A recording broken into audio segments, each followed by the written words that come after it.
1일 모의고사 보도록 하겠습니다. 10문제라도 정확하게 여러분들이 이걸 틀린 걸 확인한다면 아마 많은 도움이 될 겁니다. 1번 문제 이거 중요한데요. 우리 암기 프린트는 13번 맨 밑에 있습니다. 13번. 빨리 암기 프린트 한번 보세요. 암기 프린트 13번. 13번 맨 밑에 보면은 까만 별표에 수도권, 광역시, 세종시의 경우에는 1억 이상, 지분거래라면 금액과 무관하게, 그리고 기타 지역이라면 6억 이상, 지분이라도 6억 이상인 경우, 토지를 취득하는 경우 토지 취득 자금 조달 계획서를 제출해야 됩니다. 토지. 그래서 지금 정부가 하지 말라는 게 뭐예요? 지금 주택하고 토지 규제하는 게. 그럼 결국 주택하고 토지가 돈 된다는 이야기죠? 상가하고 오피스텔, 생활형 숙박시설 이런 거는 규제하는 게 없잖아요. 지금 자금 조달 계획도 없고. 그러니까 그런 데는 투자 안 해야 돼요. 정부에서 규제 안 하는 거는. 자, 그래서 답은 2번입니다. 3억이 아니고 얼마라고요? 1억. 암기 프린트 13번 맨 밑에 1억 이상인 경우 자금 조달 계획서를 제출해야 됩니다. 그 외의 지역은 6억 이상이고요. 그리고 이 수도권, 광역시, 세종시는 지분거래면 금액과 무관하게 자금 조달 계획 제출해야 됩니다. 3번 신고대상 토지거래 계약 체결로부터 역산하여 1년 이내에 매수한 다른 토지가 있는 경우 그 토지 가격을 거래 가격에 합산하여 계산하고요. 그 다음에 매수인이 국가 등이거나 매수인에 국가 등이 포함되어 있는 경우에는 토지거래는 자금 조달 계획 제출할 필요 없다. 국가 등이 왜 자금 조달 계획 제출하라고 하는 거예요? 이게 지금 돈도 벌지도 않는 사람이 부모 돈 받아가지고 투기하고 이런 거 방지하려고 그러는 거죠? 자금 출처, 그 국가가 사기치는 건 아니니까 국가 등은 자금 조달 계획 제출할 필요 없습니다. 우리 주택 취득 자금 조달도 국가가 매수인인 경우 제출할 필요 없죠? 답 2번입니다.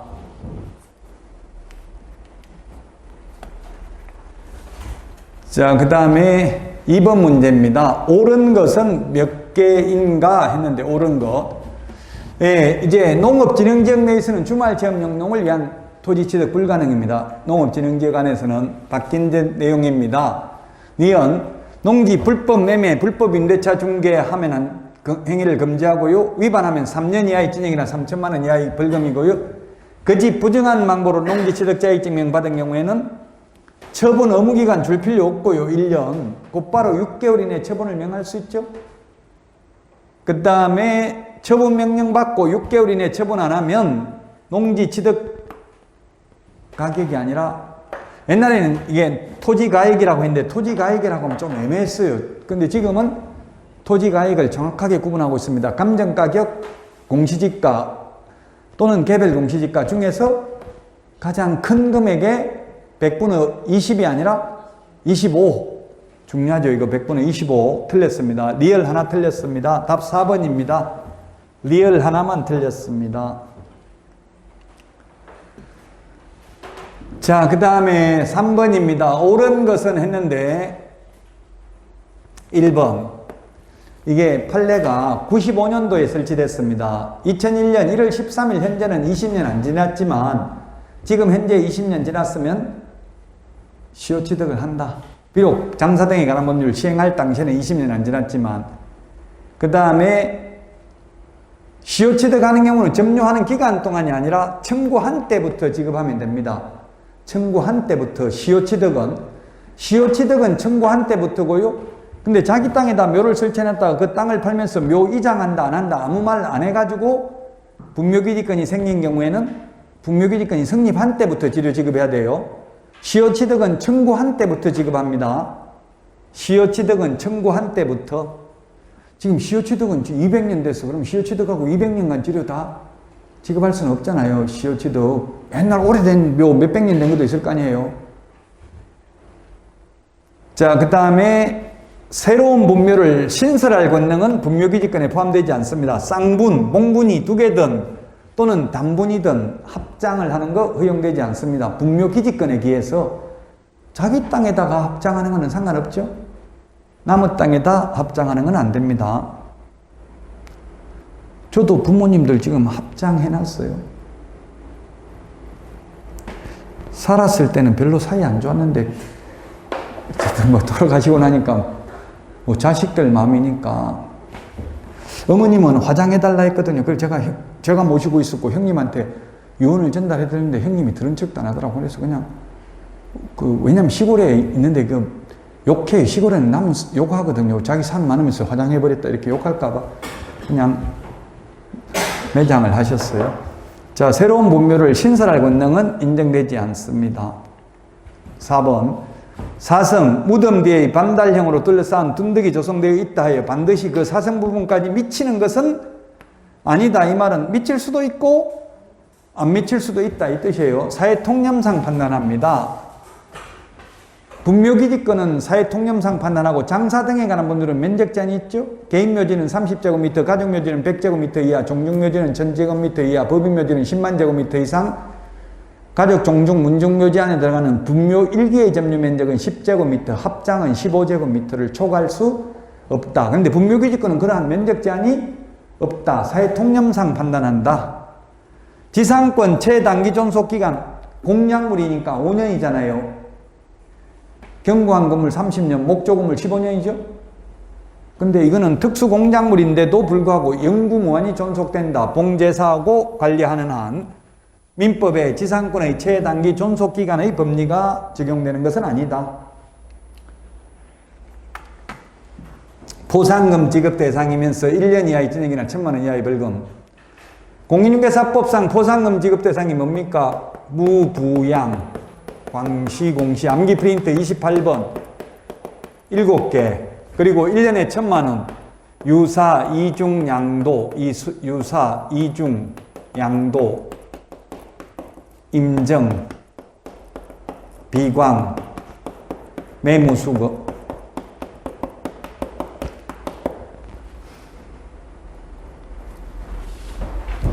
자, 그래서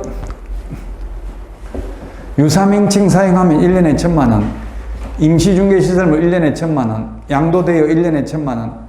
양도대여 하면 포상금 지급 대상이죠? 그 다음에 개공 아닌 자가 표시 광고하면 1년에 1000만 원. 포상금 지급 대상이네요. 유사명칭 사용해도 포상금 지급 대상은 아니죠? 요건 3년에 3천만 원. 요거는 3년에 3천만 원이면서 포상금 지급 대상이네요. 그래서 답은 1년에 1000만 원이면서 포상금 지급 대상은 디귿, 리얼 두 개죠? 맞습니까?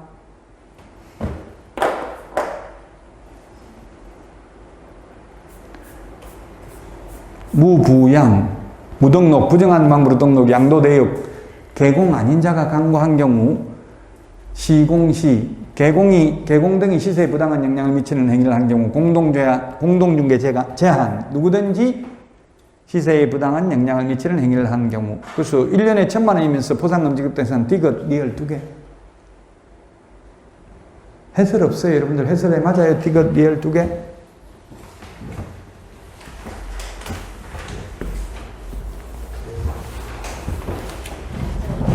이런 게 좀 어렵죠? 몇 개인가 개수, 두 개를 알아야 푸니까 포상금도 알아야 되고 1년에 1000만 원도 알아야 되니까. 지금 보기가 하나, 둘, 셋, 넷, 다섯, 6개나 했는데 실제 시험에서는 4개 아니면 3개 나와요. 보기가 주로 박스. 좀 더 쉽죠, 그럼 실제는. 저는 연습이니까 조금 어렵겠다고요. 실제 시험보다. 실제 시험에서는 박스 안에 4개 아니면 3개 주로 많이 나와요. 많이 나와도 5개 정도. 6개는 거의 잘 안 들어가요. 자, 주택임대차보호법 틀린 것입니다. 경미한 과실이 아니고 중대한 과실입니다. 중대한 과실, 경미한 과실 X입니다. 중대한 과실이라는 말이 딱 4번 나옵니다. 민법에 착오로 법률행위 취소할 때 표의자에게 중대한 과실이 있으면 취소할 수 없다. 주택임대차보호법 중대한 과실로 파손하면 계약갱신 요구 거절할 수 있다. 상가도 갱신 요구 거절할 수 있다. 상가 권리금 해주기에도 보장 안 해줄 수 있다. 중대한 과실이면 경미한 과실 X. 중대한 과실이 되겠습니다. 답 4번입니다.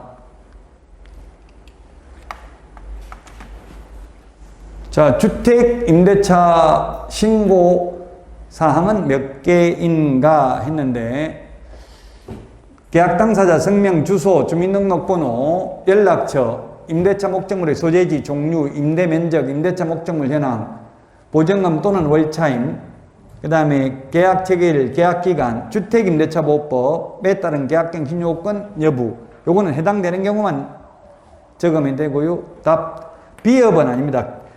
개업 공개사는 주택임대차 신고할 의무 없죠? 그래서 답은 5번입니다. 5번. 시험에 토지거래 허가 신청서에 기재해야 될 사항이 아닌 것 해가지고 개업 공개사 인적사항 나와서 토지거래 허가 신청도 거래 당사자가 하잖아요. 주택임대차 신고도 원칙은 거래 당사자, 예외 국가 등인 경우 국가 등이 주택임대차 신고해야 됩니다. 그러나 개업 공개사는 주택임대차 신고할 필요 없습니다. 해제 신고는 거래 당사자인데 무조건 거래 당사자입니다. 해제 신고 의무는. 단 국가나 개공은 해제 신고해 줄 수 있습니다. 부동산 거래 신고는 직거래이면 거래 당사자, 단 계약 일방 당사자가 국가면 국가 등이 부동산 거래 신고해야 되고요. 중개거래면 국가 등이 일방 당사자라도 반드시 개업 공개사가 부동산 거래 신고해야 됩니다. 그래서 답 5번입니다. 5번. 해당되는 거. 비업은 해당되지 않습니다. 왜? 중개거래라도 개업 공개사가 주택임대차 신고해 줄 의무 없기 때문에요. 포상금 지급 대상이면서 포상금 지급 대상은 우리 암기 프린터 28번, 자진 신고해도 감면 받을 수 없는 거는 47번. 이거 두 개를 알아야 풀 수 있는 거니까 좀 어려울 수도 있겠네요. 부동산 거래 신고 등에 관한 법률상 포상금 지급 대상이 뭡니까? 거짓, 해임, 허가. 거짓, 해임, 허가. 거짓으로 신고한 경우, 거래하지도 않았는데 거짓으로 신고한 경우, 해제되지도 않았는데 거짓으로 해제 신고한 경우, 임대차 신고 거짓으로 한 경우, 허가받지 않거나 부정한 방법으로 허가받은 경우, 허가받은 목적으로 사용하지 않는 경우입니다. 감면받을 수 없는 것. 계약 니은이네, 니은. 계약 체결하지 않았음에도 불구하고 거짓으로 부동산 거래 신고하면 면제 감경 안 되고요. 그 다음에 보상금 지급 대상이네요.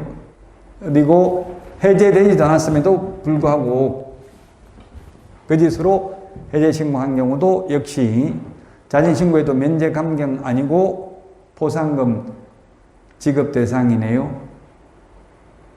두 개. 2번이 답이죠. 해설에 맞나요? 이거 이 두 개. 맞아요? 니은, 비거 두 개 맞냐고 해설. 없어요, 해설? 맞아요? 이거 두 개를 암기해야 돼. 이거 적어놓고, 암기한 거 적어놓고, 거짓, 해임, 허가. 그리고 47번에 자진신고에도 면제 감경 대상이 아닌 거 3천만 원 이하의 가태료 3개. 3천만 원 이하의 가태료는 3개밖에 없죠? 500만 원 이하의 가태료가 30일 이내 해제 신고하지 않거나 30일 이내 부동산 거래 신고하지 않거나 거래 대금 지급 증명 자료 외의 자료 제출하지 않는 거 3개. 합해서 6개라고 자진 신고에도 면제 감경 대상 아닌가. 암기 프린트 47번. 그래서 2번이 정답이 되겠습니다.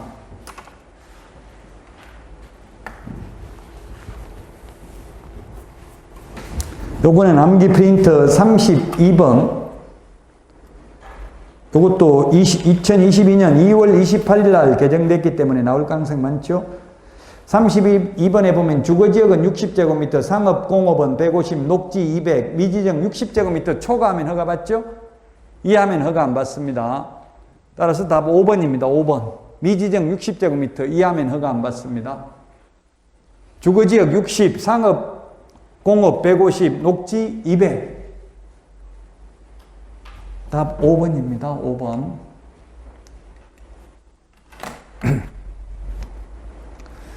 자, 틀린 것은 했는데 주택임대차 신고할 때는 주택법상 주택이 아니고 뭐라고 했습니까? 주택임대차보법상 주택의 경우 보증금 6천만 원 초과하거나 월차임 30만 원 초과하면 계약 체결로부터 30일 이내 신고해야 됩니다. 주택임대차 신고 거짓으로 신고하면 포상금 지급할 수 있고요. 그 다음에 자진 신고하면 면제 감경 받을 수 있고요. 2021년 6월 1일 이후 최초로 체결한 계약부터 또는 변경하는 경우부터 신고하면 되고요. 광역시 및 경기도 관할 지역 외의 지역의 군지역은 신고 대상이 아닙니다. 5번이 답이 되겠습니다. 5번. 주택법이 아니라 주택임대차보호법.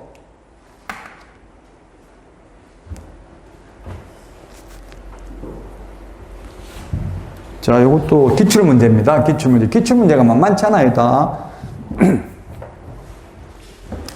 갑소유의 X주택에 대하여 임차인 을이 주택 인도받고 2019년 6월 3일 10시에 확정일자를 받았다. 임차인 을 2019년 6월 3일 확정일자 받고 전입신고 마쳤으니까 우선면제 효력은 언제 생겨요? 6월 4일 날 생기죠? 대항력도 같은 날 지금 했다고 돼 있잖아요. 그런데 갑의 채권자 병이 같은 날 4시에 정은 그 다음 날 4시에 건저당을 설정했다. 병은 2019년 6월 3일 오후 4시라도 당일날 우선면제 효력이 생깁니다. 정은 2019년 6월 4일날이라고 했죠. 4일날 오후 4시니까 요거는 6월 4일날인데, 자, 우선면제 효력은 이거 임차인의 경우 다음날 오전 0시잖아요. 0시.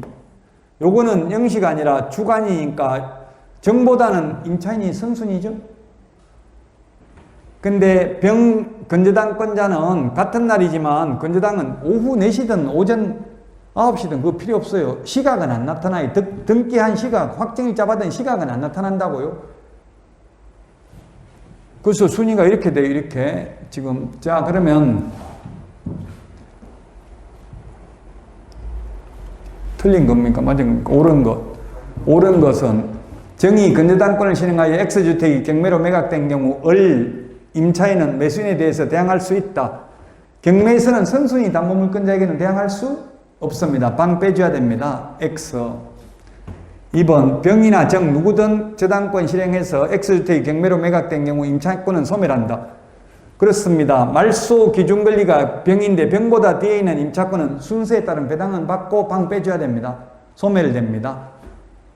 그래서 2번이 답이고요.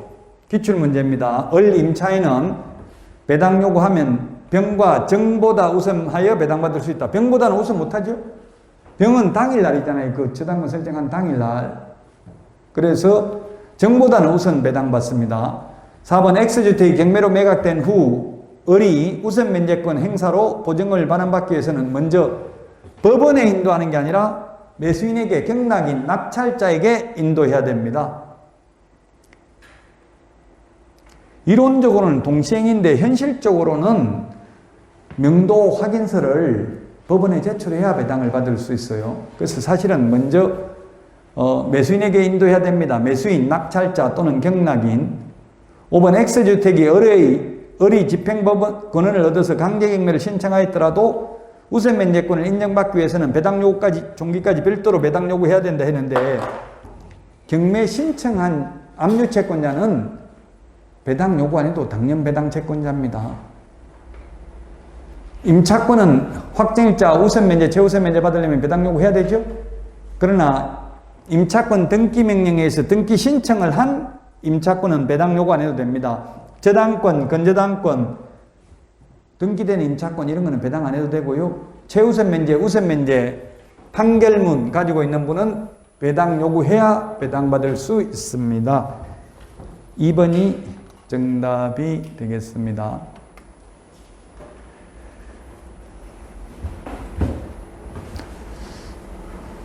다음 주에 찾아뵙도록 하겠습니다. 수고하셨습니다.